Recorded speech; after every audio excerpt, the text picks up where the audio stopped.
Hello, everybody. I'm Jonathan from Boredom Sated. And I'm Boris from Boredom Sated. Today, we are going to continue our creature comparison video series. We are today going to talk about the troll. Ooh, the stuff that lurks under bridges and asks for money. Yeah, the stuff that lurks under bridges and asks for money, or the things with weird hair. Or there's Yep. lots of different versions of trolls, and that's something that one of the reasons why we decided to do this type of video. Now, the origin of the word troll comes from the Proto-Germanic language, and its original meaning was giant monster or fiend. So the troll that we think of in D&D is actually quite appropriate. Trolls in myth are closely related to giants, the Jotun, as they are, again, generally the same kind of idea. In Scandinavian mythology, they are basically giants. They're just a type of giant that's a little different. Other early meanings of trolls from other types of societies and languages came from a troll could be someone basically who was ugly or did not stay around that area. They were people who lived outside the normal society and stole children or stole people to continue their legacy. Or it was a society of people that stole the children and stole everyone and lived in the deep, dark, dank places to, be able to make people have worse days and things. And of course, our Right. more recent version of troll is the internet troll, who, of course, just talks and makes it so that you get angry when they contort and change the meaning of the things you say online. Yes. So, the Dungeons and Dragon and Pathfinder trolls are pretty similar. This time, unlike some of the other that we were examining, the the color given in the Pathfinder is clearly better because, as we know, Pathfinder really assists you in the role playing view. For example, in the Pathfinder, they say some unique usage of troll blood, like it's used for oils and elixirs that can regenerate limbs, even though you don't see that in the alchemist list.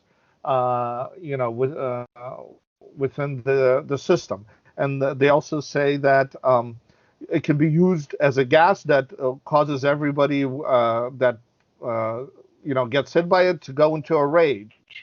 Again, not a thing that you've seen in the Pathfinder Alchemist section for consumables.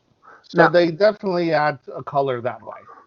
yeah, and remember, when we say color, we don't mean the hue of the picture, because that's not what we're talking about, but the extra additional just information, because both of them are CR5, both of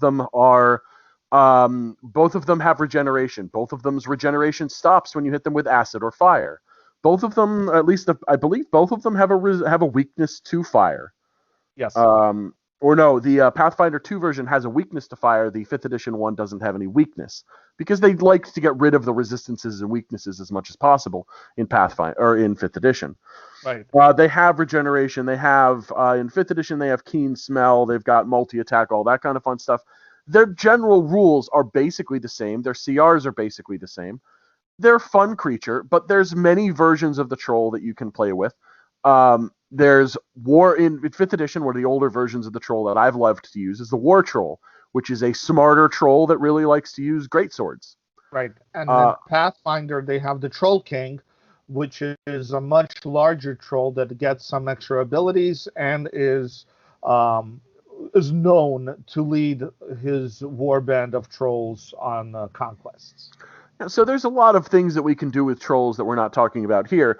Now remember, there's lots of different versions of trolls throughout history. In general, for D&D purposes, they decided to go with the big angry versions as opposed to the cousins of the Fey trolls, which are, the small, big-nosed liars. They look Right. kind of like fairies, but they're kind of like evil fairies. Yep. That's another version of the troll that's out there. Um, if you look, one of the other things that they like to do with trolls, at least one of the alternate rules for fifth edition trolls, is the variant limb rules, which is if they take a certain amount of piercing damage, you can cut off a limb. And if you don't do something, the limb can still just fight you just by itself Yep. because of the fact that unless you kill it, it still regenerates. Yep. So there's some interesting rules for both sets and both systems here, but overall, they really are very similar, at least in the basic troll. Yes. They are appropriate for each system at their CR. Yes, the regeneration makes them a little bit tougher, but that's historically the way the troll has been. So in no way is the one troll better or worse than the other within its system. Yeah, in this case, again, the flavor is going to really tell you which way you prefer. I do like the limb change flavor of the 5th edition, but at the same time, being able to use the troll pieces for things is a fun little Right. extra bit that they put in Pathfinder. And another interesting bit that they put in Pathfinder is the troll augury, where they rip their own intestines out and read it because they regenerate. They don't care, and figure out what the future will hold. Sadly, that is still disgusting. Yes, it is. Anyway, so as you can see in this case, unlike in many of the others, or actually with a lot of the others, we do kind of agree that both of these are pretty similar. Neither one is specifically better than the other.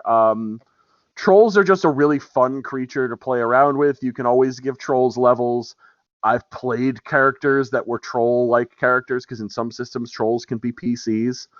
Right. Um, And so again, give us your opinion on trolls. Tell us if you fought with trolls, if you like the idea of how they do them now. Is there another system that's trolls that you like better? Like obviously, one of my favorite ones is the War Machine and Hordes trolls because they are very yep. very different.